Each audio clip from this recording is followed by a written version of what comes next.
Welcome back to the Mike Watch. I'm your host, Mike. I'm here with my other host, co-host, other host guy named also Mike, and we are Yeah, here to boy. nice. We are here to bring the good word of the CinemaScape. Okay, we have two movies today that we're going to be covering as like our two like main movies. That would be The Irishman and Suicide Squad. Two very different movies, in terms of quality and just everything, literally everything. Fuck, I'll say. Like it's just the Irishman is like the Suicide Squad, but with like just Italian mobsters, and like it's pretty much just the same thing actually. When I think about it, it's the exact same thing. Just kidding. I wish it was, but they're both Grammy. They're both Grammy, Oscar nominated. So actually one, oh my god, Suicide Squad has more Oscars than The Irishman. How fucked is that? Suicide Squad is an Oscar for costume and makeup or whatever. And the Irishman had like 10 nominations and got nothing. That actually pisses me off. It's because it's a Netflix movie. That's why they hate Yeah. Netflix movies. The Academy. They think they're not cinema, bro. Mm, It played in well, theaters. It played in theaters. it did. Like, anyways, okay. We'll talk. We'll be talking about Cape Fear, a Star Cape Fear, the 1991 Scorsese remake, not the original one. A Star Wars Born, Batman: Mask of the Phantasm. And we got some news, okay? Big news, big news. Dune trailer, okay? Been waiting for this trailer for like literally probably like months and months and months ever since I heard that they were doing a Dune movie with Denis Villeneuve. Addison Rae, okay, she's in a movie. I'm pretty sure she has a leading role in a remake of a comedy from the 2000s. All right, we're in the Addison Renaissance. Kill me, please. Devil all the time reaction. That not reaction, but a critic reaction. We'll talk about that. Adam Sandler has a new movie coming out for Halloween, and you know what? This is why it's coming out. I guarantee you, this is what happened. Let's go back to January, actually, January. Yeah. Uncut Gems has amazing critical response. Everyone's pushing for Adam Sandler for an Oscar nomination. He doesn't get it. Before that, though, before it's announced he doesn't get that nomination, he tweets out saying that if he doesn't get nominated, he'll go and make another shitty movie. And he did not get nominated. And here we are today, about to talk about a trailer for an Adam Sandler movie that I can guarantee you will be rotten on the tomato meter. It will not get past 50%. You would probably be correct. I'll bet my college tuition on it. All right. Yeah, you would be correct. If Also, that movie has anything higher than a 30, I'll be like, wow, that's high. oh wow, good job, Adam. Mm-hmm. Also, Michelle Rodriguez has confirmed some pretty cool news for Fast and Furious 9, which we'll get into in about like an hour and a half. I'll just leave it for the end. If we feel like talking about it, we'll talk about it. If we don't, it's because we don't give two flying shits. All right. So let's start with The Irishman. Yeah. Directed by Martin Scorsese. This movie was like fucking 1,000 years in the making because he wanted to make he really wanted to do the de-aging CGI, or not even just that. Like when he wanted to do the movie, he wanted that, but at the beginning they were young enough where they probably could have just used some makeup and it would have been fine. Yeah. But obviously, you get older and they all get older and wrinklier and all that stuff. So he asked Netflix for $150,000 million billion trillion dollars to make The Irishman. Yep. It made like $4 in theaters, but it did good on Netflix, I guess. It got nominations and people watched it and whatnot. And it's definitely I would call it a swan song for that genre. Yeah. It's probably about like for that not that genre, but that era of mobster movies that started with Al Pacino and De Niro and Pesci. Yeah, for sure. So I was gonna ask you what was it like watching The Irishman for the first time, but we both watched it for the first time together. Yes, we did. So that was a cool day, right? That shit was fun. That was a lot of movie that day. Wow. We watched Knives Out that day and Irishman. Yeah. Knives Out in theaters, which I really wanted to see in theaters. Like I would have been down to go to Toronto to go see it in theaters because it was playing there. I would have gone to see it there. It's kind of like going to see a game, like a Jays game or like a Leafs game. Same amount of time. It's 3.5 hours. Yeah. Pretty much. Um, do you want to start? Let's just start off with the acting. I think it's the Yeah. most important thing here. Yeah. So this movie does not work, I think, without those, because I think there's meanings behind De Niro and Pesci and Pacino and what their characters are and how they play them and why they're playing them. I think it's very important in the movie because obviously you could have just put Joe Pesci as the little guy, as Jimmy Hoffa calls him, Yeah. right, as Provenzano, but they didn't. They made him the quiet Don, which I think was perfect for Joe because no one ever sees him as a quiet character. They always see him as the loudmouth, you know, big mouth for a little guy type character. Right. De Niro plays a much more not like he's very mellowed out in this movie, and he's also He's not like a fantasized like hitman where like he loves the mob life and he's got all these big things. He's just yeah. it's just bare bones, mob stuff. He's really, I feel like De Niro's like really restrained in this movie and it works really well. Like yeah, there's this more like actual reality to the stuff that he does Yeah. instead of just like him, going out there and like make like the violence in Goodfellas is very different from the violence in The Irishman. Right. It's in Goodfellas is much more stylized and like eccentric. In Right. The Irishman, it's very just like he walks past the guy, shoots him in the head, walks away, and that's it. Hmm. That's it. Like he doesn't. There's no, stabbing with a bunch of Joe Pesci going nuts and swearing and stuff like that. It's just him walking by a guy, shooting him in the face, and then walking away. And then Right. goes in to see his family, and it's awkward, right? Yeah. As a whole, though, the cast I think in this movie is phenomenal. I just think it's easy all of their best performances like top 3 or top 5.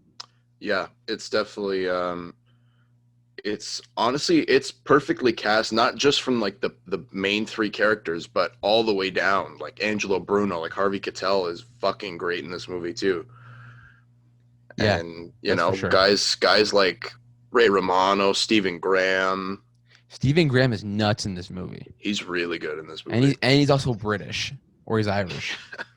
He's from the UK, so seeing him and people, it's why this is with every movie you get this though. There's always like those like elitist like gatekeeper people who are like, oh, he's not even Italian. Why don't you cast an Italian to play him?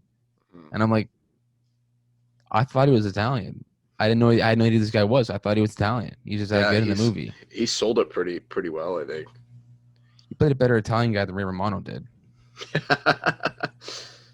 in my opinion. But um, the more you watch this movie, I think the better it gets. It's kind of like if we're talking about just like movies from last year, like Once Upon a Time in Hollywood. I Yep. mean, yeah, it's slow when there's a lot of just dialogue that's just kind of going on and exposition type stuff that's not really even exposition. It's just kind of talking about life, and it just goes on. But in the context of the movie, if you're not watching it from like a bullshit like elitist perspective where it has to be so down to the textbook, um it's phenomenal. Like it's just amazing. And like the last 40 minutes of the movie, like it's literally just De Niro being old and dying. If people were missing the message, like it's literally the last 30 minutes of the movie is about Yeah. him dying and just getting old and not wanting, just trying not to die, even though like he knows it's gonna happen. He's Right. just trying to. He can't. He never wanted to accept the fate of him dying, Yeah. which I think is where we could talk about if he's a psychopath or not. But what did you think about like technically the movie, how it was, and like the score and everything? I honestly there's maybe maybe a couple of issues that I had in this movie, but that's like if I really nitpick. But honestly, technically, the score is brilliant. The music is brilliant. Um, it's shot beautifully. It looks great. Um, the I forget who did the cinematography. No, he has a Spanish name. I forget his name, but Rodrigo or something, I think. Yeah, yeah, Rodrigo Prieto. Yeah, that's what it is. Yeah, phenomenal job. Yeah. The way a lot of the stuff is shot is, especially the first, the first shot and the final shot are Hmm. two of the best stuff in the movie. Like that, the especially the final one where it's that the cam goes towards De Niro through the hallway again, except it's going a different way than it did before in the first shot, and Right. it stops in the door just a little bit open What because a fucking great last shot that is. he'll never accept it being final. He can't close the door. He can't say bye to life. He can't die. He doesn't want to. Yeah. What a It's fucking beautiful. great scene. Honestly, I feel like De Niro in this movie is like his best stuff in the movie is literally the whole last last hour of the It's movie, I'd say. yeah. That is his best stuff. I mean, it's all great before as well. Don't get me wrong, but I mean that Yeah, last 40 minutes, he has to carry it, right. right? And he's getting up there in age. I think he just turned 80. So I mean, like he's getting up there. Yeah, And I mean, obviously, let's be honest here. Like any physical things he had to do, like beat up somebody, it looked horrible. But you look past it because yeah. he obviously he's 80, and I mean, you could go off about how they should have casted younger for the the flash the flashbacks, but personally, I didn't care. It wouldn't have been the same in my opinion. Yeah. I But it was like that with all of them though. Even with Al Pacino, a lot of the scenes where, if he's getting up out of a chair, if he's walking across a room, like obviously you could tell he's fucking old as shit, you know what I mean? Yeah, that's definitely true. Like I did a project on I did a law project on Jimmy Hoffa.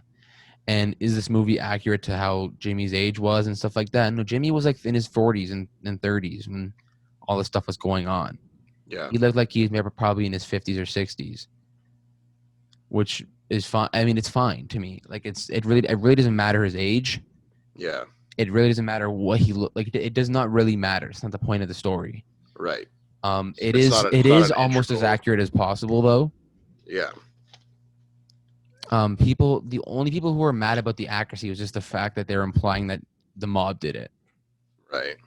I think it was obvious when I did all the research. Like there's a few other outcomes to what they think it was.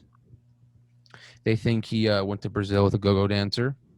I know that's one of them. They think the Iceman did it. I forget his name, but he's a famous hitman. They think he did it. But I think he's notable for just saying things that he did do, but he didn't. So he probably didn't actually kill him. The most accurate one and like scientifically just like it makes sense would be the one with Frank Sheeran. Like Right. him explaining it makes the most sense. They just never found the body, so they can't really confirm anything. Right. The only thing is like someone like the uh is the how he got killed. Like the car stuff was actually a little bit inaccurate. De Niro wanted to sit in the front seat so that he could. It was supposed to be a sign. Remember, he's getting pissed in the car. He's like, or before he gets in the car, like, I want to sit there. He's Yeah, supposed to yeah. sit in the front seat. He wanted to. Maybe it was it. I don't think it was the back seat, but he wanted to kind of show Jimmy like because I think he always sits in the back seat, so he wanted to show that it was something was off. Right. Because Jimmy's so anal about things, like he would have noticed that. Yeah.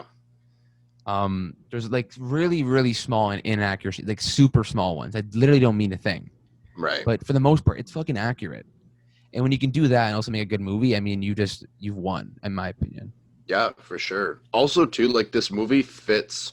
This is one of the most Scorsese movies ever. I You know what I disagree. mean? It's actually I don't disagree, but I think that people were trying to say that this is like a rerun of like all of his old stuff, and I wholeheartedly disagree in that. No, like I don't mean like that. Okay. I mean just like in the sense that technically and the way it's shot and the acting and the writing, like I feel like it's all of that Well, stuff. it's his style, the narration and all that stuff. Yeah, it's very much his style, but I think it's on purpose. He like I mean, he's done movies where it's not like that. You know what I mean? I don't think he had to do this. I think he did it on purpose because it's like I mean, same thing about when I was saying about Scream before we started recording or Once Upon a Time in Hollywood. The way they do this movie is to be an homage or just be a love letter almost to what you've done before and what has Right. come before you, and what he's referencing before him is his own stuff. And I think this is his last mob movie, like legitimate, like Italian and all. I think he's gonna retire that. He's gonna do whatever he feels like doing now. Right. Right. uh but I think everything was done, like everything he shot was like this on purpose, and everything he did, like the narration, all that stuff was to those dolly shots. I fucking forget the name of it. The dolly shots were in the beginning and the end. It or the one shot, the one take, whatever you want to call it. Mhm. That was in Goodfellas. That's his most iconic shot. Is the one take in Goodfellas. Yeah. Um, I think he did that on purpose to end off the movie because it's just he can't say goodbye to it, but he is almost by making this movie. Right. Right. I think it's beautiful. It really is. I always want to talk about the critics talking about this movie because it got hate, man. Major hate. Like people hated the CGI. They hated the Scorsese style. They hated all of it. They hated it's just three old white guys doing mob stuff. Duh. It's very misogynistic. It's all this bullshit. Well, and one thing I kept seeing too was everybody's bitching about the runtime, which annoys the shit out of me because this movie doesn't feel like 3.5 hours long. No, it doesn't. It feels like maybe 2.5, 2:45. Yeah, it feels long, but because it is, but Yeah, it's definitely long, but it does not feel like 3.5 hours it's not a long. drag. There's a couple scenes where I feel like are kind of pointless. They could have taken on the movie, but besides that, which they would have made it maybe down to 3 hours and 15. Yeah, I feel like a lot of those scenes though are what makes it like so kind of real. You know what I mean? Like there's a lot of scenes, like especially between De Niro and Pesci, where it's literally just them sitting in a fucking diner and just having a cup of coffee. You know what I mean? Like Yeah, little scenes like those. people they went in watching this. They wanted Goodfellas. Yeah. They wanted to see Goodfellas, and it wasn't Goodfellas. It was more laid back than Goodfellas. I actually had a friend who was like that, who she loves Goodfellas, but she excited for The Irishman, and she watched it. She didn't like it at all because it wasn't like it's not like Goodfellas in my opinion. Yeah, it's nothing like There's just Goodfellas. some structural things that are similar to Goodfellas. Besides that, maybe the explosion, the cars exploding.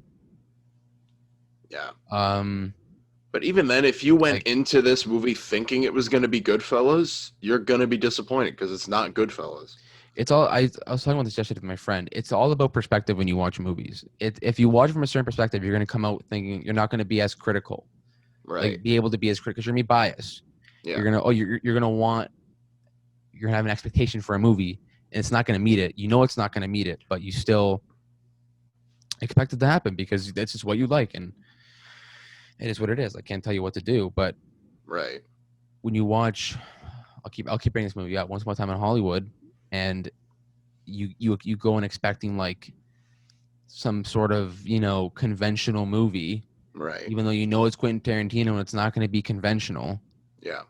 You're gonna get pissed off about it. You're not gonna like it, and if you're gonna, if you're not gonna watch from the perspective where he's literally just making a love letter to Hollywood or the '60s, Right. like even it's in the title of the name. Once Upon a Time in Hollywood is an homage to Once Upon a Time in the West or Once Upon a Right. Time in America.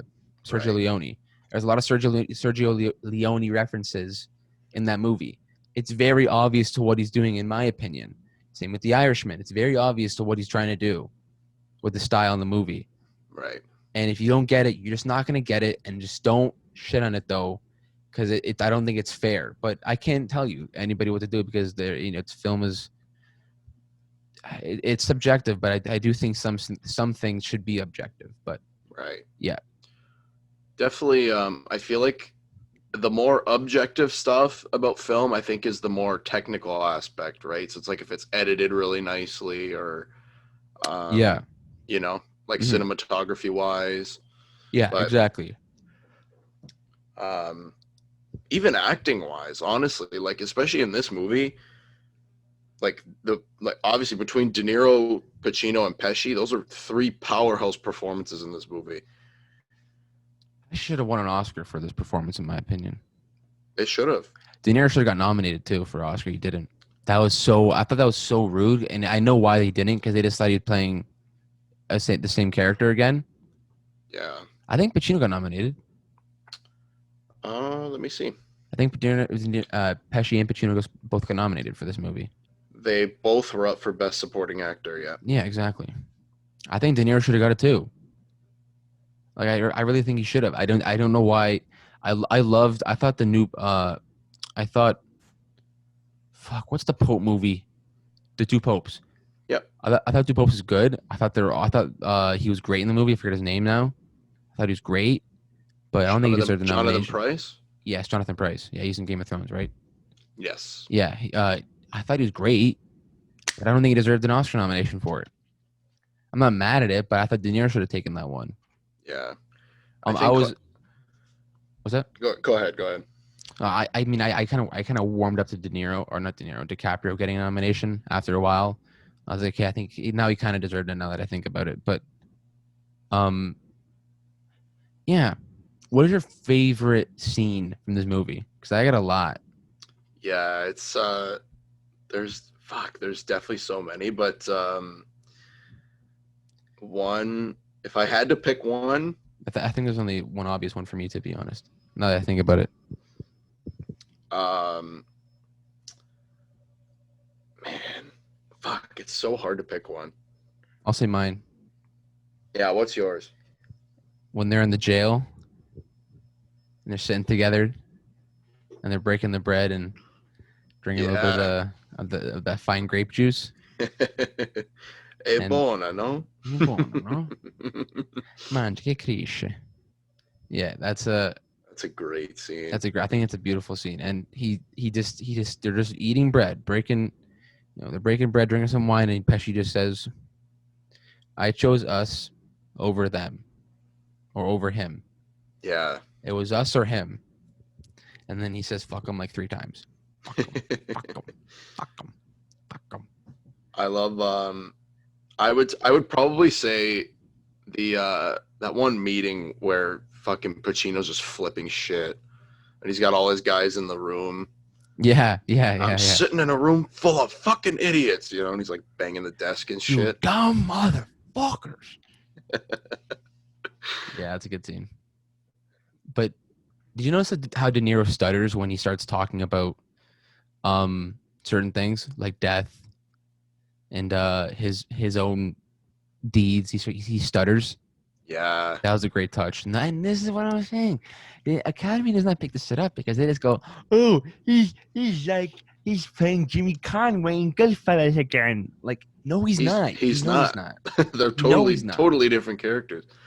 But he's just playing the guy from Casino again. That's how I picture them. That one, the one scene too where he calls Hoffa's wife and he's on the phone and he can literally not even get a sentence out. He's shaking. You know what I mean? Like, he's so good. It's so good. Let's talk about Anna Paquin's character for a second, and I think we should just settle this right here, right now. Okay, our podcast is what is factual and what is the truth. Okay, Anna Paquin's character was not supposed to have lines. Right. She not lines, but she was not supposed to have an actual like monologue or anything. Everyone's like, "Oh, Anna Paquin only had 7 lines or spoke 7 words in the movie," and I'm like, "Yeah, that's the point of her character. Is that exactly. She can't talk to De Niro. It's from his perspective. Would you want an Anna Paquin spinoff, like half an hour with Anna Paquin with her and her friends smoking weed in high school? Like, what'd you want?" The point of the movie is that of her character that she doesn't talk to her De Niro because she hates her dad because Yeah, she hey, knows he's what a he's hitman. doing, right? He's a Yeah, hitman. yeah. Like But that's the point. Even from when, even like her character when she was younger in the movie, she doesn't talk. She's really shy. She doesn't talk to Russell. You know what I mean? she hates Russell, but she loves Jimmy. Right.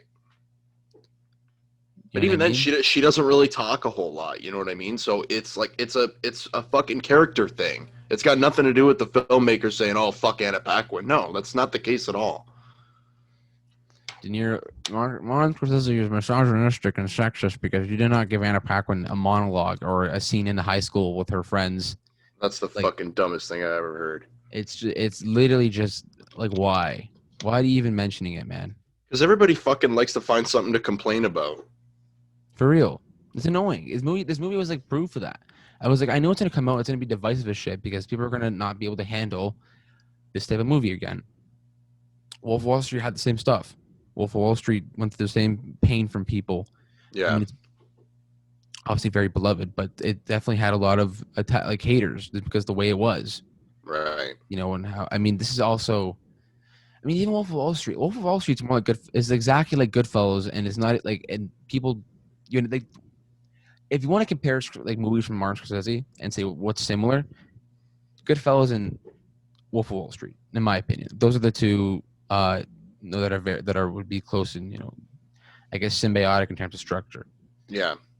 Irishman is almost nothing like he's ever made before, in my opinion. It's just structurally, yes, some stuff is the same, some points here and there are the same, Right. but it's not. And I keep saying it because it's very frustrating that people were saying that. To be honest, Hmm. um, I want to get the book though. I want to read the book. I heard you paint houses. Yeah. I really want. I really want to get that I book. would I would definitely want to check that out for sure. What's the best quote in this movie? It's got to be one. Uh, Got to be one, Mikey. It's got to be one that just sticks out to you. You know what I love too, by the way. I like how they sort of kind of a little bit sort of imply that Jimmy Hoffa may have been behind JFK's murder. I They liked that scene too, eh? When they're in that restaurant and they hear it on the TV. yeah, that shit. And he just goes and sits down, and I'm like, you know what? Beautiful. That's just yeah. He would definitely do that too. Yeah. You always charge a guy with a gun, with a knife, you run away. With a knife, you run. Gun, well, no, with the gun, you try to knife, you run. That's just funny. That was pretty fun. That whole scene, to be honest, was stupid. I'm gonna say why it's stupid because, but he has a whatever, like a little BB gun, whatever the hell it was. Hmm. He shoots Hoffa 2 times with it, and then his whatever illegitimate son, whatever he is, it tackles the guy after he shoots him with the BB gun, and then Jimmy Hoffa goes, "Oh, you see what he did there? See, you would have been dead. That bullets, you're gone. You're Yeah. done. What do you mean, idiot?" You know what? You know what I want to say too. When they casted Sebastian Maniscalco in this movie, I thought, of course. Oh, yeah, I mean, we haven't even really talked about him yet. Yeah, And he's fucking funny in this movie. he's great. It is fucking really funny. It's just like he's it's so kind of like cliche, you know what I mean? Like he plays like your fucking typical fucking mob guy. He, yeah. Well, This me and Mike, or me and Matt, when we were at school, would always reference that scene when, yeah. get the fuck out of here. That I love that. That was so funny, bro. You know I what? love that scene. I want to talk about something because we're eventually going to do a Godfather 2 podcast. And originally for Godfather 2, Francis Ford Coppola did not want to do that movie. He didn't want to direct it. He didn't want to do a sequel. He was just not, or he wanted to do a sequel, but he didn't want to direct it. He wanted someone else to direct it. He actually got Marty Scorsese to take it on for a bit. He was going to. That was the route. That was basically the front runner was Marty. Um, I would have loved to have seen Marty's Godfather 2. I think this is Marty's Godfather 2. Yeah, With the that's flashbacks, I think the way they handle history with JFK, the whole Cuba thing, I think this is his Godfather 2. yeah, I think he loves this era of the mob and life, and I think this is his Godfather 2. Especially, I think this one quote for me is my favorite quote from Godfather 2, besides the Fredo quote, is if history has shown us anything, you can kill anybody. Russell Bufalino says in this movie, if they can whack a president, they can whack a president of a union. You know it, and I know it. I think that was his direct tie-in to me for him making good. He wanted to make Godfather 2. I think I would love to see his Godfather 2. I would love to see it. Like yeah. He would have killed it, I think. I mean, trust me, I'm happy with what I got. I'm happy with it, but God, if he had done Godfather, like this is what I think this is what that movie is in my opinion. Is The Irishman. I think this is the closest he would have got. Like I just think the betrayal aspect, like it's all there. I mean, obviously not the same betrayal. It's not the same way. It's not done the same way, but it's all there in my opinion. Right. Um, That's honestly the best part about this movie is you see how close Frank gets to these characters and then eventually what he's going to have to do, right? But you could see that even the scene at the end where towards the end, I guess, where he kills Hoffa, you could see him kind of like pause for a second before he does it. You know what I mean? he was tearing up. He was tearing up when he had to Yeah. go when he went to, up to the house for the first time. You don't see him tear up, but you saw the tears on his face. Yeah. And Yeah. it's brutal. You see that even in the scene in the diner where Russell's telling him, you know, you're going to have to do this basically. Yeah. Jesus. A good quote here, by the way. FBI agent number 1. He's dead. Frank says, "Who's dead?" "Your attorney, Mr. Regano." "He's dead?" "Yeah." "Who did it?" "Cancer." Who did it? Cancer. You might be demonstrating a failure to show appreciation. Russell Bufalino, Jimmy Hoffa. Yeah. Who's going to be there? Frank Sheeran, everybody. Jimmy Hoffa, Tony, and Tony. That other scene was funny too, where he's like, Tony, which Tony? They're all named Tony. I liked oh my the scene with Joe Pesci and Catherine Narducci when he comes home and he has like blood on his shirt and she just is like, I don't know, I wasn't sure what the point of that was. I guess it's just to show their relationship Yeah. and like I guess, but and she's just like, "I'll wash your stuff. Okay, take your socks off. Don't forget your shoes, honey." And he's just like, he doesn't say a word. I love Catherine Narducci. Even like I loved Joe Pesci in this movie because it's such a change from what we're used to seeing him do. You know what I mean? We're used to seeing him in these movies kind of be the hothead, fucking really loud, you know, kind of over the top. But in this movie, I like that he's not that. Yeah, he was the Angelo was it Angelo Bruno who was named the Quiet Don? Yeah. Yeah, he's the Quiet Don. Yeah. Russell Bufalino. I mean, these are all historical figures, though. Let's get that straight here. Yeah, they're all real characters. Like Yeah. these are not just like fake, you know, whatever. These guys are all real. Yeah. The Whisper scene was kind of, Did we need the whole Whispers plot with the whole blowing up the laundromat? Did we really need it to show Angelo Bruno and stuff like that and his relationship to the mob and all that? I don't think we needed it. I think it could have been taken out. But honestly, at this point, it's going on for 3.5 hours. Just fucking leave it in. You know what I mean? Like, just put it all in. Yeah. But like it was cool to kind of see that and then have Frank like talk to Angelo really for the first time, technically.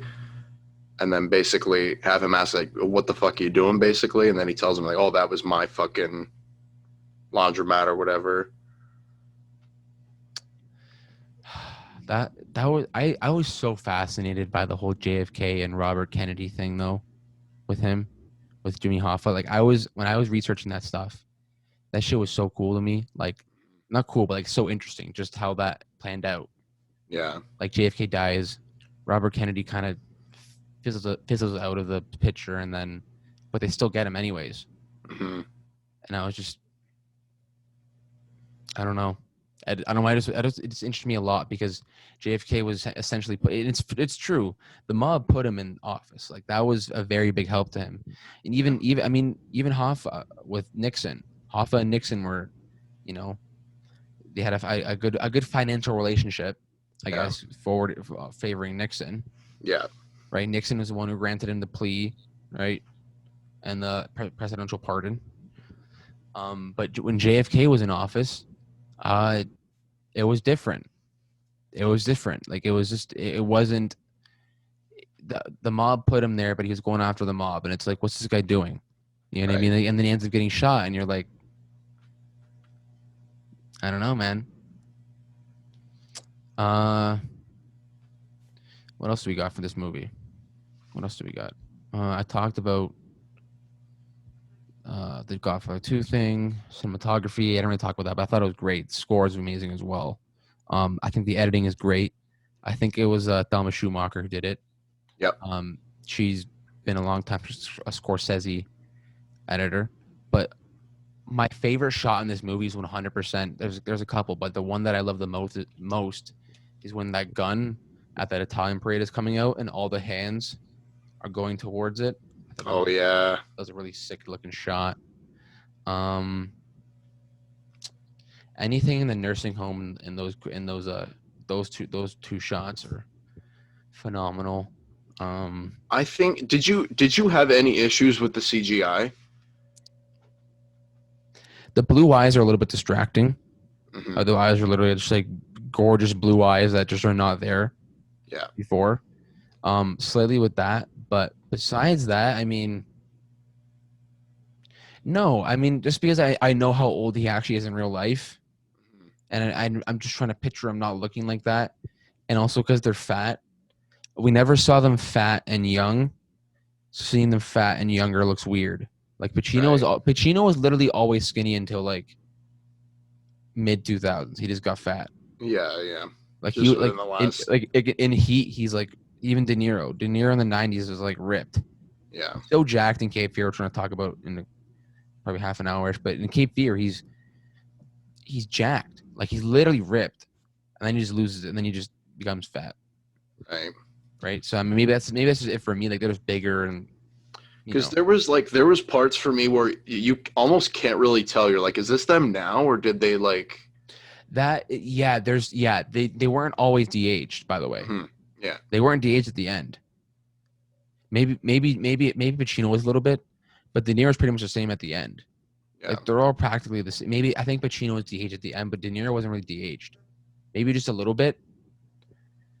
But I mean, in the very end, he wasn't de-aged Mhm. when he was old because that was what early 2000s. I'm pretty sure. Um, I think that's it for The Irishman. Yeah. We love this movie. I'm probably gonna buy the Blu-ray for it, the Criterion Blu-ray. I think I will. I love it so much. What do you Yeah. score out of 10? This one I'm gonna give a 9.5. I'm giving it a 9.6. I'm gonna give it a 9.6. I loved it. I Yeah. fucking loved it. There's Just there's some small very. problems, like obviously a couple of things that it felt slightly pointless, and some CGI wasn't amazing. Mhm. I don't think it was bad though. And all that stuff. Besides that, tip of the hat to Yeah. Marty and the gang. All right, on to the greatest movie of all time, Suicide Squad. Directed by who gives a fuck David Ayer, 2016. Blah blah blah. Okay, let's talk about shit. Let's talk about what shit this movie is, Mike. Okay, first of all, Joker in the trailer, whole entire trailer in the movie, 6 minutes of screen time. Why? Tell me. Um. Do you think that? Hold on, I'll ask you a question. Do you think Yep. that Warner Brothers took him out of the movie on purpose because they didn't like his performance? I wouldn't be surprised if that was the case. No one talked about that. Everyone's like, "Oh, he has 6 minutes of screen time." Yeah, because they don't But like his performance. also, the way the trailers were cut made it look like he was going to be the villain. Which, if we would have had maybe more of his performance, maybe I wouldn't have as big an issue with it. Yeah. Although I do still feel like he was way over the top, but Apparently, in the David Ayer cut, whatever you want to call it, he is the villain. yeah, see, I think it would have been a slightly better movie if that was the case. Very slightly. Because this movie still has a bunch of fucking really big problems. Well, I'm gonna read you my written review Yeah, right now. put it out there. I'm gonna read you my written review that I wrote on Letterboxd, where all the pretentious film boys go to vent their film needs. Why isn't it loading? There it is. Okay. My title of the review is slightly entertaining. Okay. Upon rewatch, the Suicide Squad delivers some mediocre action, some entertaining characters, lots of pointless plot points and characters, and an extremely bloated first two acts, and a last one. Wait, what? Oh, and last but not least, a distinguishingly horrible villain that is so obnoxious and painstakingly boring that it makes you want to stop watching the movie. Some side points. Cinematography is kind of bland. Editing is very choppy, and those pink and blue filters they throw over Harley's flashbacks are so annoying, Jesus Christ. And that's it. I agree with you there for the most part. I think there's definitely a couple of redeeming characters in this movie, and I think there's only three of them. I think it's Harley Quinn, it's Deadshot, and I think it's Amanda Waller. You know what I think? You know, I kind of actually hate her character for something that she does. She gets captured by those whatever squid boys, what the fuck they are. Yeah. And then what happens to her after she gets captured? Do you know? Yeah, exactly. I don't They know. don't show you what happened. They don't show you what happened. She just appears later, like nothing happened. She Yeah, just appears. that's so stupid. I didn't even realize that until right now. She just fucking shows up out of nowhere, and she's alive still somehow. How she didn't die? I don't know. I don't know if she didn't die. To be honest, I really don't know. But I don't remember seeing it. And I also watched I watched the extended cut of the movie as well. They have a scene with Joker and Harley where did you watch the extended cut? Yeah. Yeah. That's the one I have because the other one is fucking. Well, they're both fucking trash. Because really, the extended cut, the only thing they added was literally that scene of Joker. So Yeah, whatever. It was it's pointless though. That's the You thing. know who? You know who really bothered me in this movie? Ike Barinholtz. The funny guard guy? Yeah, I did not like him at all. I thought he was pretty funny. I liked him. I enjoyed his stuff. Why? Why don't you like him? Because he just fucking annoys the shit out of me. I don't know. Also, Common, get the fuck out of here. Seriously? He's fucking awful in this movie. Man, I don't think it was his fault though. Common's a good actor. I've seen Common. He's a good actor. I don't think he had horrible lines. Yeah, Listen, Joker, that's your girl, man. That's your girl. Yeah, like what? He had horrible lines and a horrible. Everybody had horrible lines in this movie. How do you expect Common? How do you expect Common to succeed in that scene? Tell me. He can't. It's impossible. I'm gonna play you a clip. I hope you still have it on my phone. I'm gonna play you a little soundbite from that movie. You know what's dumb too? How easily the fucking people at the Pentagon just like, oh, okay, yeah, okay, like oh, I guess that's fucking magic or whatever. The fucking when they bring fucking Enchantress there or whatever. Yeah, I mean, I guess because it's like it's like whatever that world. Stupid. But it was pretty fucking stupid. Yeah, it's dumb. I can't be capping. It was pretty trash. Do I have it? Where is it? Where is it? Where is it? Where is it? Where is it? Where is that clip? Where is it? It's on my phone somewhere. God damn. There it is. Hold on a second. Okay, give me a second. Since you are my guests to this handsome HUNKA.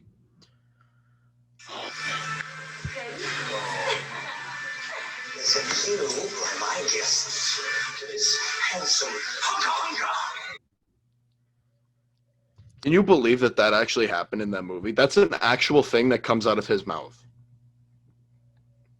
Can we talk about that for a second? That's not the only. There's more clips that are worse. When he's like snarling. Oh, I know. Why is he so fucking weird, man? That's why I have issues with Jared Leto. You know what the funny thing is too, though. If there's any actor I think that could pull off a Joker as good as Heath, You'd think it would be him. I'd put Jared in top 5. I think he'd do it. Right? You would think it would be him. But then he does that, and I'm like, I get it. You want to be different, but like, let's just calm down. Hey, take it down a notch. You're not an actual clown or a pedophile. You're supposed to be the Joker. You know what? Actually, you know what? The writing doesn't do him any favors either, because this movie's written fucking wrong. I think he improvised every single line. That wouldn't surprise me. You think David Ayer wrote "Hunka Hunka"? Yeah, no, probably not. You think he wrote a part for Common and went like, let's call him a Hunka Hunka? What the fuck? What is this? Oh my god, this movie's Is it like this movie was it felt like a really bad Oompa Loompa like cutscene in the first Willy Wonka movie, like music video. This, you know what the thing is too? I remember the first time I walked out of this movie. Do you know who edited this movie, Mike? Do I know who edited this movie? No, I'm gonna tell you. I'm gonna tell you. You know who it was? A fucking trailer company. Jesus. To edit music videos and trailers. They edited a feature-length film. That makes sense because they actually did a music video with this movie, and it kind of sucks. Purple Lamborghini. Yep. I don't want to hear any Rick Ross slander, but the song is kind of mid. Rick Ross is the boss and he's the GOAT, but it's a little mid. I'm not gonna lie. It's kind of slap though. I'm not gonna lie. You know what, too, though, with this movie, David Harbour was in this movie. Yeah, he's the one agent. Oh, what the fuck? I know. See what I mean? Like, fucking wasted, man. Why wasn't he an actual fucking character in this movie? Imagine David Harbour is Harley Quinn. No. Imagine David Harbour is like, I don't know. What was he going to play? Captain Boomerang? Like, yeah. Actually, Jai Courtney was kind of funny in this movie. That's some part. He wasn't hate. I didn't hate him. You know what I mean? Yeah. He wasn't. Also, Adam Beach. Bad.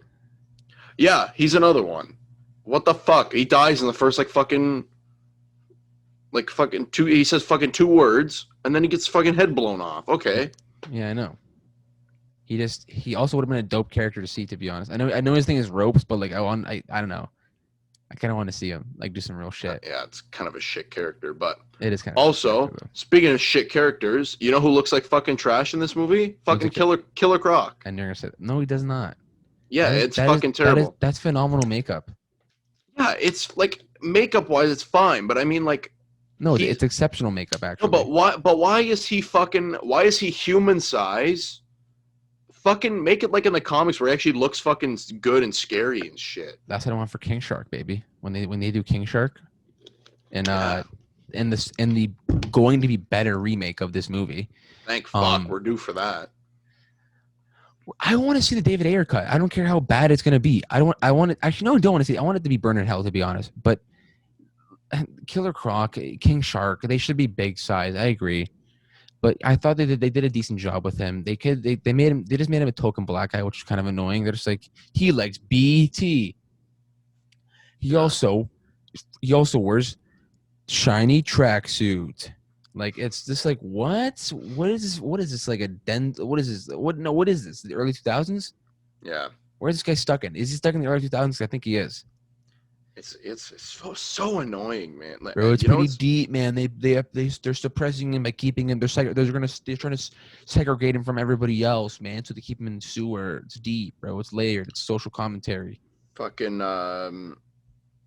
Diablo was another fucking shit character. No, he was not. Diablo was he's easily the best character besides Harley Quinn and Deadshot. I disagree. Easily the best character besides them. Better than Amanda Waller, in my opinion, as well. Oh, I definitely disagree with you.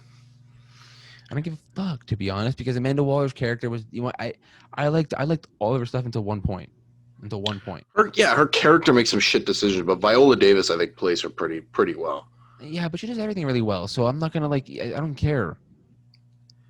Like Uh, same with Will Smith. I actually, you know what? To be honest, I want to see a Deadshot movie with Will Smith. yeah. I mean, honestly, at this point, it'd be better than Suicide Squad. So Everything's better than Suicide Squad. that's true. I used to Also, you think know that who? this is better than BVS, and then I corrected myself immediately after seeing the uh the Snyder cut or the extended cut of BVS. Yeah. I Yeah. think it's a way better movie than Suicide Squad on many levels. You know who in this movie is kind of like is well casted, but kind of delivers kind of wooden lines, and that's Joel Kinnaman.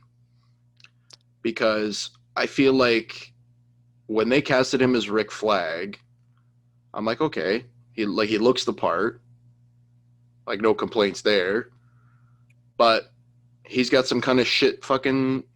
He's got some fucking shit lines in this movie. Yeah, they're not.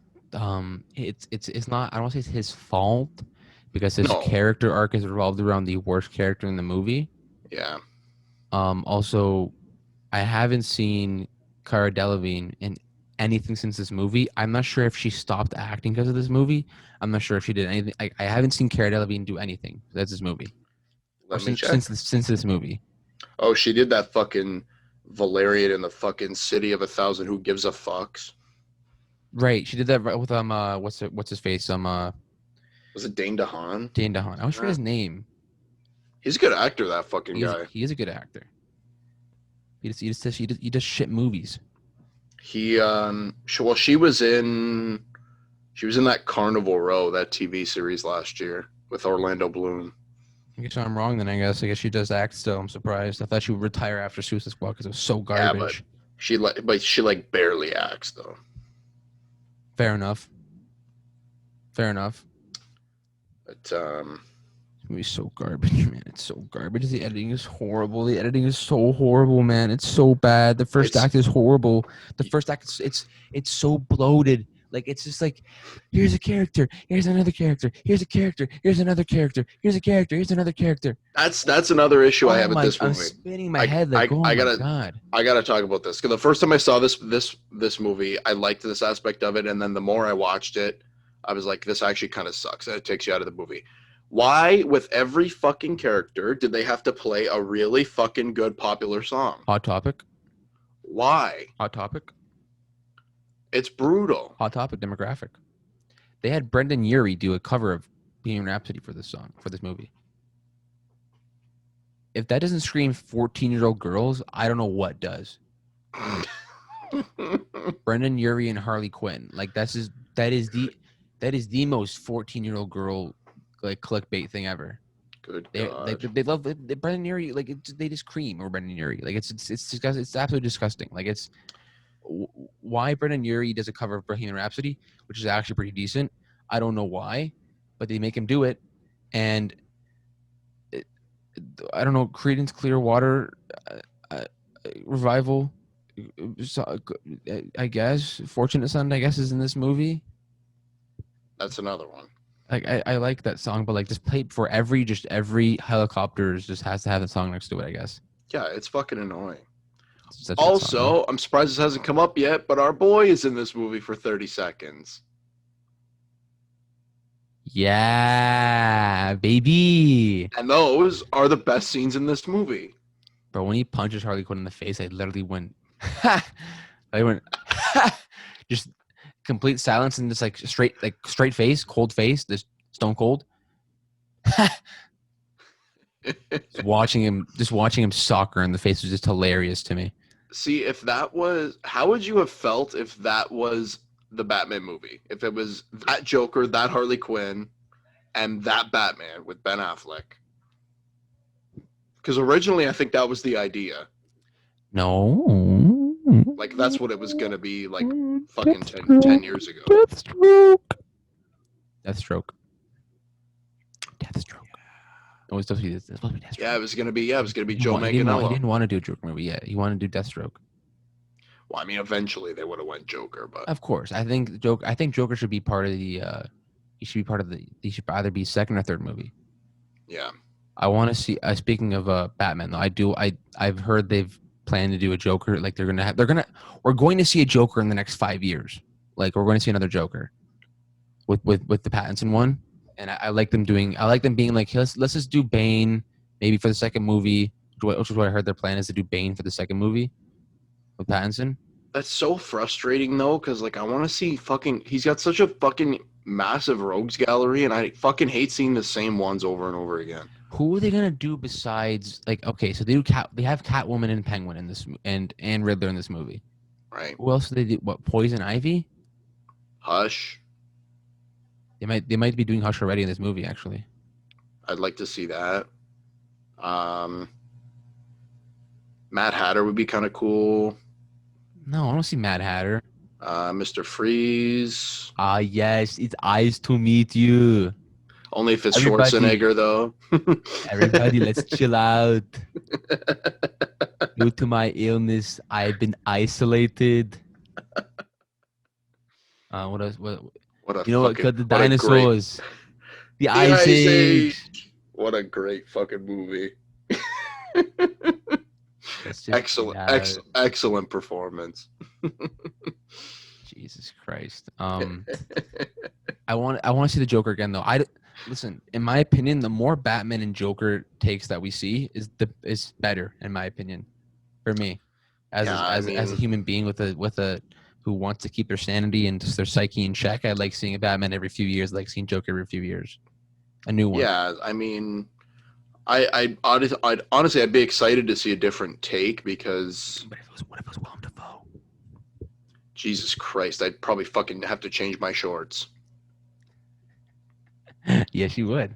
Willem Yeah. Dafoe as the Joker is long overdue. Like in my Yeah, opinion. I'm pissed that it hasn't happened already. To be honest, If it's not him, I'd like to see Adrian Brody do it. he would be really good. Give him a renaissance. I mean, he's in the French. Yo, when is the French Dispatch coming out? Who gives a fuck, honestly? What do you mean gives a fuck? It's Wes Anderson. I give a fuck. I want to look it up now because it's supposed to come out this year, but like what? It's definitely not going to come out this year. I hate Letterboxd. Like it doesn't tell me dates. Thanks. Useless. You want to keep talking about this movie? Because I really want to. I hate this movie. I don't want to talk about it no more. To be honest. Score it. No. Yeah, do it. Screw you.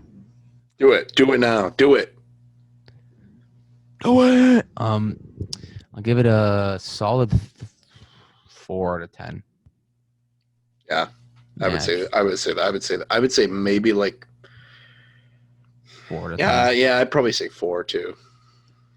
4 out of 10 perfectly fine in my opinion. It's garbage. This is a steaming pile of cow shit. Dookie. This movie should have burned in hell.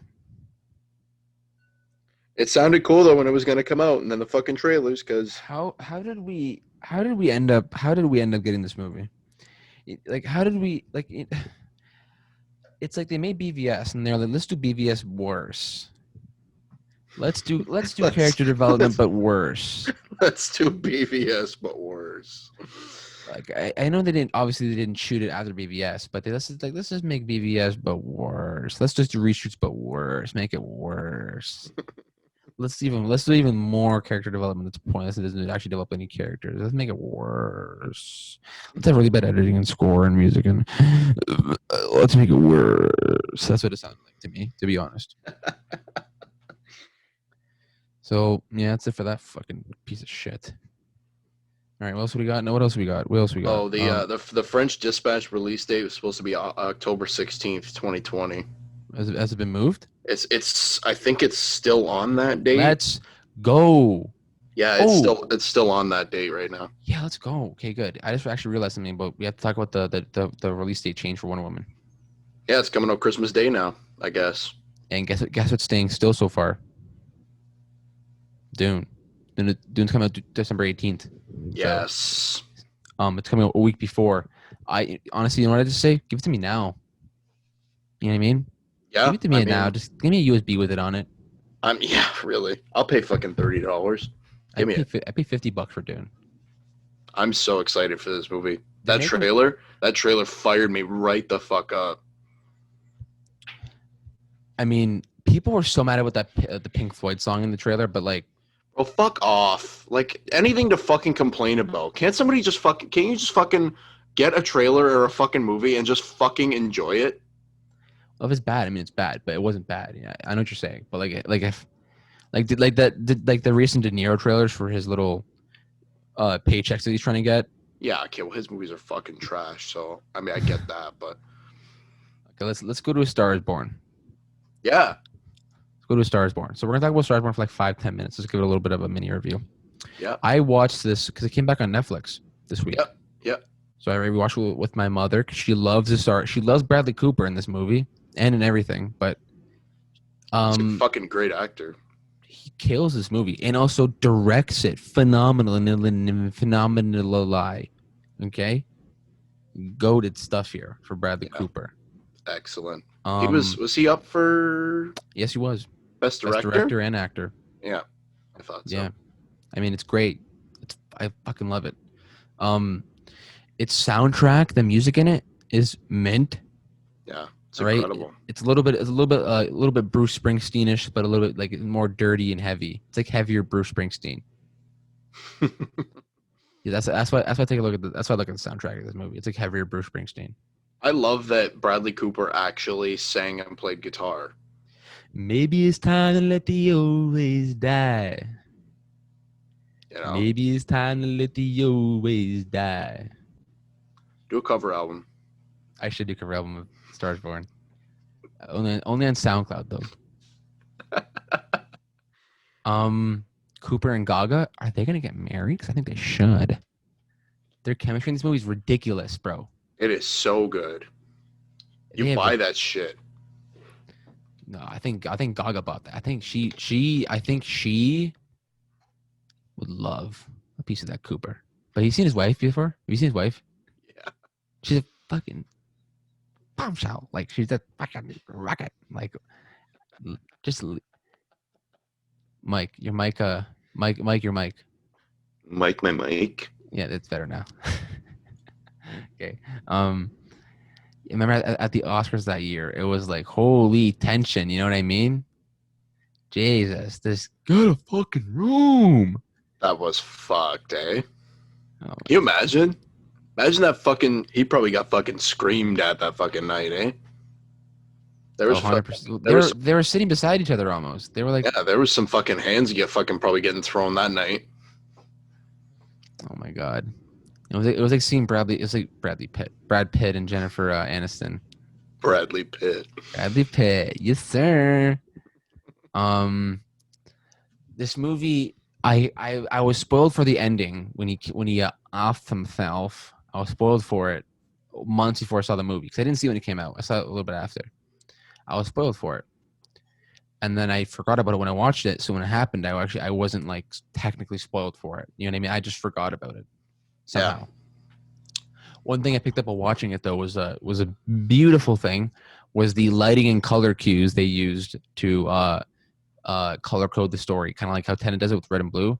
They do it with pink and blue, or red and blue actually as well, but it's like red and pink and kind of blue. They use a lot of that in the movie, and I thought that was really cool. I mean, it's just like a movie. Like, what's his name? Sam Elliott? I always forget his last name. Sam Elliott. He's fucking so good in this movie. Does he have a mixer in his throat? Does he have like an audio interface in his throat? Why is there so much bass in his throat? It's so fucking, it's so cool. He does. Hey, Bradley, you would never like you daddy. I don't know. I sound like Forrest Gump if he was like. Why is he fucking British? Why is he Forrest Gump? You never like your daddy. Why do you idolize him? Good stuff, man. So honestly, good. Those fucking Ram commercials make my whole fucking TV experience so much better. I would think there's certain commercials on TV that I give it like I'm okay with seeing, like Sam Elliott Ram commercials, John Hamm Skip the Dishes commercials, McConaughey Lincoln commercials. Like I can watch those. Oh man, McConaughey is great in those fucking Lincoln commercials. Man, my Lincoln. I could This listen to the sound of my Lincoln. It's purring. barely fucking says anything in those fucking things. Seriously, though, eh? He fucking says 2 words, and then he just fucking the whole fucking commercial is just him fucking sitting in the car with that fucking look on his face, you know? That fucking you know what, smug fucking McConaughey look. you know what's underrated in this movie? Gaga's dad. Oh, Andrew Dice Clay. Yeah, he's underrated in this movie. He's underrated. Great performance. When he grabs Bradley and pins him to the wall, I was like, he's gonna kill him. He's done. See That's ya. a great scene. Who would have thought too? Yeah, really. Andrew Dice Clay of all people. Yeah, seriously. Oh, Dave Chappelle, by the way, in this movie. Great little like cameo, whatever you want to call it. I just thought it was great stuff. Love Dave Chappelle. I think actually I was thinking about this. I was gonna do a video about this on my Instagram. I think he's actually a genius. He is. Like I was going to explain why. Like just go into detail about it. But I think he's literally a genius. Like he's one of the greatest, like literally one of the greatest minds, like creative minds of the past 100 years. He's also one of the greatest comics of all time. I think he's the greatest one of all time. Maybe him and like it's him, Carlin. Yeah. And it's kind of I have a trouble picking a third, but with The Star Is Born, it is a remake, so I get people kind of are hard on it sometimes because it's a remake and it follows some of the same beats that the original one did. But right, I think it's just great. Come on, I mean the story's phenomenal. It's a very hooky. It's a very interesting story. It hooks you. It's emotional. Yeah, it's genuine. Bradley Cooper and drag queens are just a great. They have good chemistry as well. You know, signing their tits and whatnot. I mean, it's just phenomenal stuff. What do you score, Mike? This one, I'd say probably a 9. I'd give it a 9. I was gonna give it an 8.7 or 8.6. Yeah, 8.6. I think that's pretty good spot. I want to do I'm going to talk about Batman Mask of the Phantasm. I might not score it. It's a good Batman animated movie. I mean, it's probably one of the best Batman movies, I think. It is for me. It's top 5. Yeah, it's definitely up there. I actually do like the Dark Knight Returns better than this movie, but it is a 2-parter. Yeah. But I mean, it's so interesting watching this movie, and I realize like it's for kids technically, but it's so mature. Mm. It's very mature, and like just seeing Batman like in kind of this like really, it was predictable. I had never seen it before. I didn't really know what it was about. Right. It was very predictable to me, which is I did not really expect. It's a kids movie generally when you think about it, so I wasn't really pissed about that. Yeah, but it was kind of predictable, which it was annoying for me, I guess. Because as soon as I saw that the girlfriend, like do like a fucking body slam him, I'm like, she's the villain. Yeah. She's the Phantasm guy. That's her. It's like what? Why just end the movie now? It's literally her. I always laugh at how stupid like cops and like people are in like those animated movies. So they're like, oh, it's fucking. Real. They're like, oh, it's fucking Batman. It's like, no, it's not. Open your fucking eyes. But this guy's floating with smoke around him. I was like, oh my god, it's the Bat. Yeah, like he's wearing a fucking hood and you can't even see his. Like, you know what I mean? Like, but yo, it's Ben Affleck. Imagine this if they take off the mask of the Phantasm guy and it's Ben Affleck. What if it was Kevin Smith? Kevin Smith would have fucking killed it too. Love Kevin Smith. We should do a Kevin Smith episode one day. We should. We will do that. That's coming in the next month. We should do that. We have that. We'll watch fucking Jay and Silent Bob. We'll do that. Mallrats. Maybe Jersey Girl. We'll do all of them. We'll do every single one. I'm not kidding. Even the recent ones. Red State. The one with the walrus. What else has he got? The other one with like the fake Nazis. He's done some fucked up shit recently. Kevin Smith, really, in the past 10 years, some really fucked up shit. Well, yeah, we're gonna do that. We're also gonna do a Western one because on Netflix they just put Good, the Bad, and the Ugly, Once Upon a Time in the West. I Yeah. think A Dollar to Kill. I think so. They put a bunch of westerns on there, so we're gonna do a Western one soon. We got to do a fucking a Clint Eastwood episode. Maybe. I'd love to do a Clint Eastwood. We would do fucking Gran Torino. Great movie. I like Gran Torino, but I don't think it's amazing. It's great. I think the acting in it, some of the writing's Hey, surface level. no fucking Clint Eastwood slander. Too bad. I think it's overrated. I think it's good though. I think it's a little overrated. Like the acting in it was hard to get through. Those Asian kids cannot act for the fucking life of them. And just like the blatantly racist stuff was just like I didn't think it was bad for that reason. I just thought it was so surface level. She's like everybody's like fuck you gook, and I'm like what? Maybe like a little more creative with it. Jeez. I mean, he's an old man though, so it's fine. It's allowed. The Paul Giamatti lookalike guy, or I always forget his name. You know what I'm talking about though. Yeah. Could be his fucking brother. Jesus Christ. What do you score? What do you score on Batman: Mask of the Phantasm? I'd say like maybe 8.5. Okay, I that's think fair. I think it's decent. I also watched Blade Runner this month. I'm going to talk about for just a few minutes. Blade Runner is, The original, right? yeah, the original. Yeah.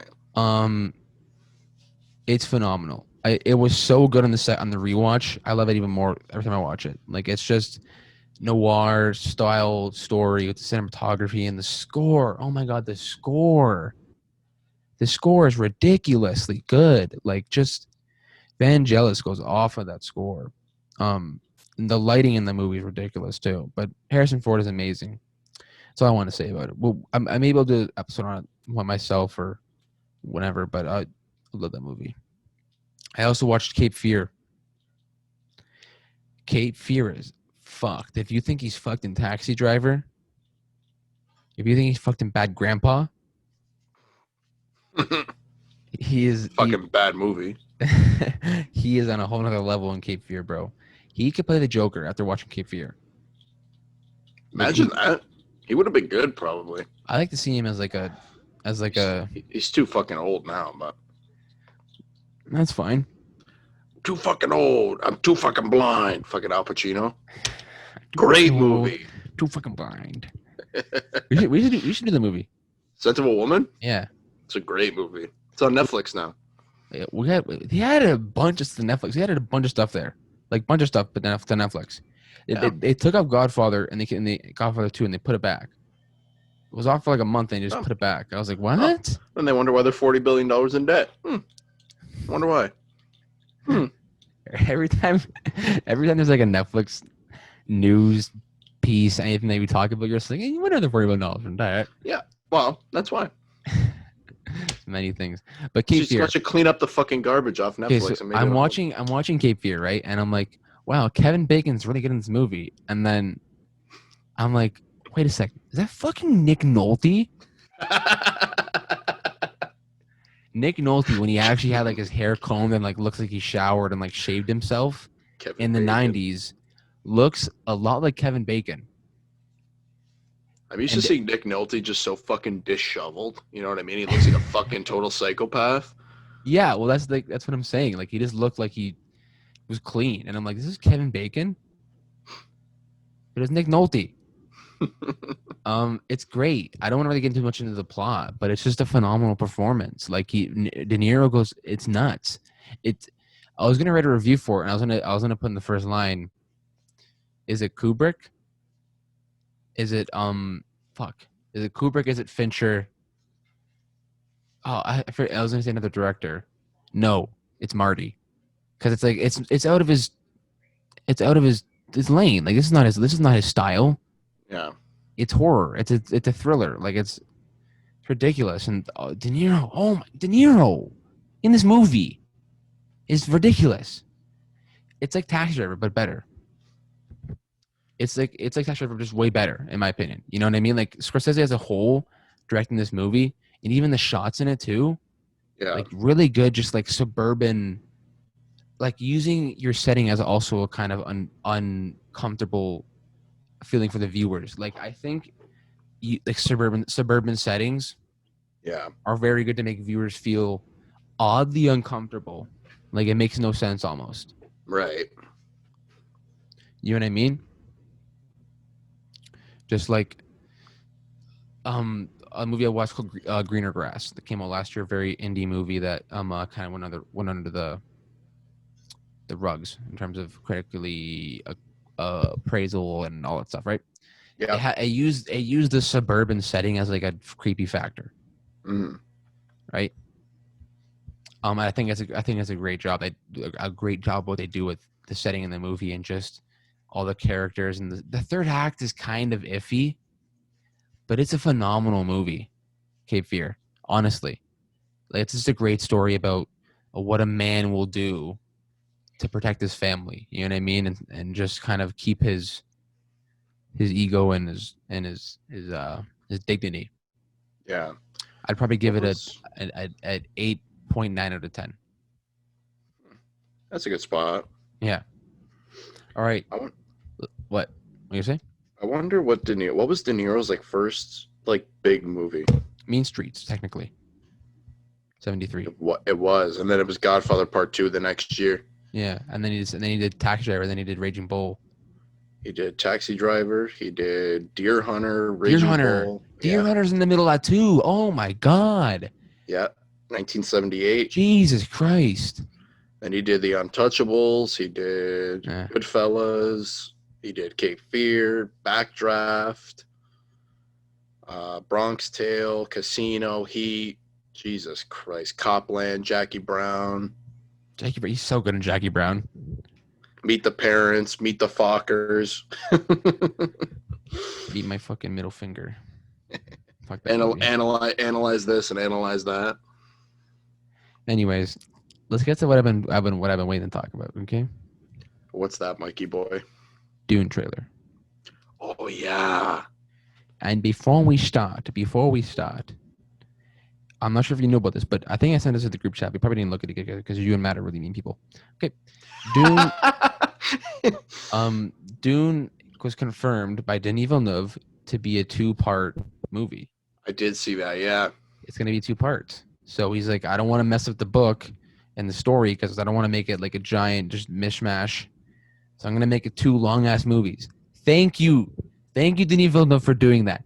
Thank you for not being an idiot and making it 1 movie. I was hoping I never really thought about this, but it should be 2 movies. It should be 3 movies. Like, it should not be. That book is so thick. Why don't we just make it 10 movies and then we can be satisfied for like 10 years? I'm okay with that. You know? Also, tell your brother, stop hating on Timothée Chalamet. For real. It's so it's like the same thing as hate. Like, I don't want to get into that, but it annoys me because he's an amazing actor and he's going to carry this movie. He is a great actor. I'm sure he will. But also he gets help from this fucking so sick of a cast from the top to the fucking bottom. What if Will Ferrell was the lead in this movie? I would fucking probably not watch it. Why? Because Will Ferrell's movies fucking suck now.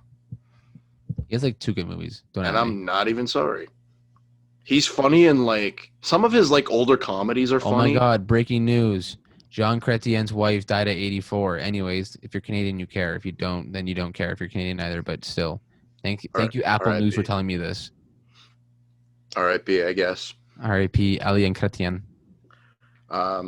This fucking cast, man. Zendaya, Rebecca Ferguson, Timothée Chalamet, Jason Momoa, Josh Brolin, Dave Bautista, Oscar Isaac, Stellan Skarsgård, Javier Bardem. Holy fucking shit, I'm out of breath because that's a lot of fucking names.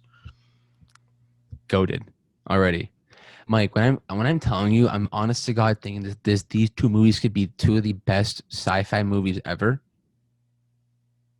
Like I'm legitimately, my expectations are through the roof for this movie, and that is horrible because I'm probably gonna let down. But you know what? I don't care because it has the potential to be 2 of the greatest movies ever. You're probably right. You know You're how probably many right. Oscar nominations this movie's gonna get? Set design, See, yeah, costume see, design, yeah, score, for technical sound aspects of mixing, it, yeah, you're probably right. cinematography, acting probably will get a nomination. Probably best director will probably get a nomination. Hopefully, unless they completely sleep on him, they did, like sleep on him, like they did with Blade Runner 2049, Yeah, which I thought deserved a lot more credit, financially and critically. But I mean, the Dune trailer. I mean, it's just when you're watching it, you're just going, okay, I know what's happening, but I don't know what's happening, and I like that. I know what they're going for. What the story is, the message of the story is going to be. Kind of his right. arc, the center of his arc is basically proving himself. I guess. Yeah, I think, but that's all I really need to know. I don't really need to know much. Really, there's a war. There's something going on. It's a battle. There's the giant worm thing is there. It looks yeah. scary as shit. I mean, come on. I feel like, oh, you know who's fucking great too? Rebecca Ferguson's a fucking great actress. She is. She needs to be in more good things, She does. She really does. like things that aren't Mission Impossible. Yeah, which are good movies, but still. Yeah, like she's fine. Like I mean, it's fine. Like the Mission Impossible movies are, they're what they are. Right. But she's good for that, I guess. But like I agree. movies like fucking she's in the movie Life, which I She kind of is. liked. I kind of liked that I movie. didn't think it was a bad movie. I thought it was okay. I feel like it kind of steals the same beats from every other space movie ever. Alien. But yeah. Literally just Alien. But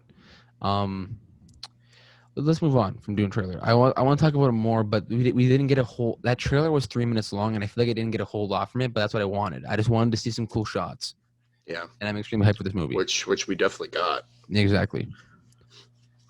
Right now, it's coming out December 18th.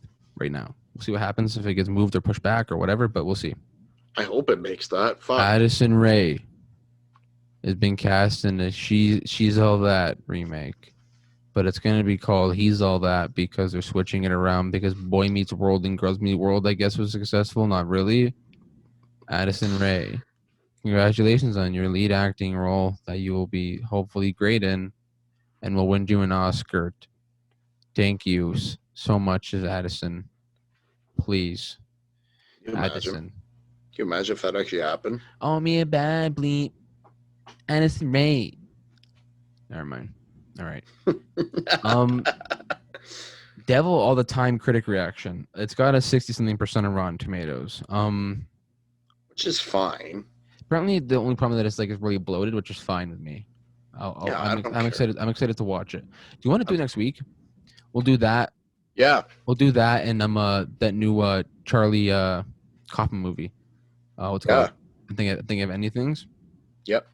We'll start getting into some new movies finally. Yeah. We'll do now that. That some of them are actually coming out. We'll do that and we'll figure out like an old one to do that we like. Mm-hmm. Adam Sandler Halloween movie. The Sandman, he's back. Not really, because it's probably gonna suck. Did I talk about this before already in the podcast today? Or did I say it before the podcast about him not doing him releasing a tweet saying that he would do a shit movie if he didn't get nominated for an Oscar? How funny is that? That is kind of. I'm gonna watch it, by the way. Oh, so will I probably. That'd be fun. That'd be a fun little. I haven't watched his what we should do? recent. That should be Halloween for us. Yeah. October 31st, socially distanced, guys. Just kidding, not really. But we'll do a little Adam Sandler. What's it called? Hubie. Yeah, it's got a fucking stupid title. Hubie, love it. Borat 2, man. Let's go. Borat 2. Yeah. What a great time for it to come out too. You know what I mean? Right?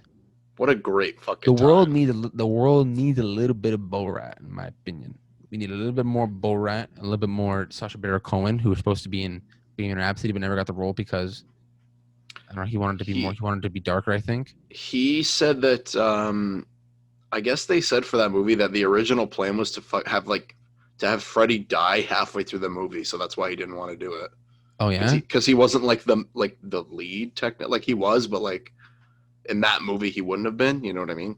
Who wants to see a Queen biopic like with Brian May? Like who Yeah, wants to nobody see gives that? a fuck. So then I guess they changed it I after. mean, But Brian May's he's an underrated guitarist, but I mean, it's a great guitarist. yeah, people don't really. I don't think he just gets enough credit from. I think it's always Freddie Mercury, but Brian May, come on, right? Borat 2 is gonna be so good though. Like it's unless it's like, the thing about Borat 2 is that all it has to be is look like a like who's the guy who did Bowling for Columbine? Michael Mann, right? Michael Moore. Michael Mann is Michael Mann is fucking heat. Yeah, Michael. Okay, shut up. Michael Moore. That's look like a Michael Moore documentary, but be 20 times funnier than it. Yeah. All right. Yeah. Michelle Rodriguez said that Fast and Furious 9 is going to space. That's all I'm gonna say. That's all I'm gonna say. Oh my god! I cannot believe this is fucking happening, man. I cannot fucking. First of all, 9 movies is too fucking long. Okay, listen, 9 fucking movies is way too long. Listen, the 7th and the 8th one were okay. They were entertaining to watch, but listen, they're fucking shit movies, and they need to know when to fucking stop. And apparently, they don't know when to stop because they're going on to fucking number 10 after this too. And where are they going to go to fucking number 10? Probably fucking hell, because that's the only other place they fucking haven't gone yet. And it's really fucking annoying. I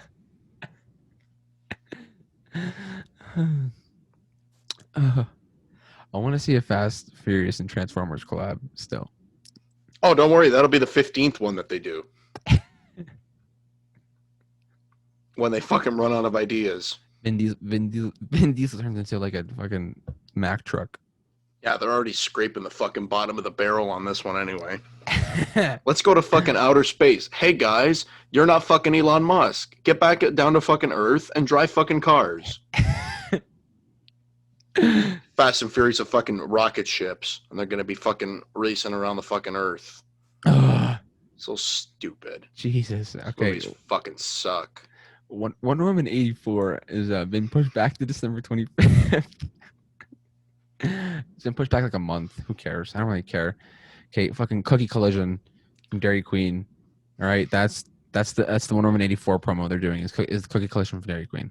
Cookie Collision from Dairy Queen, Blizzard. That's their thing for promotion right now. I don't care.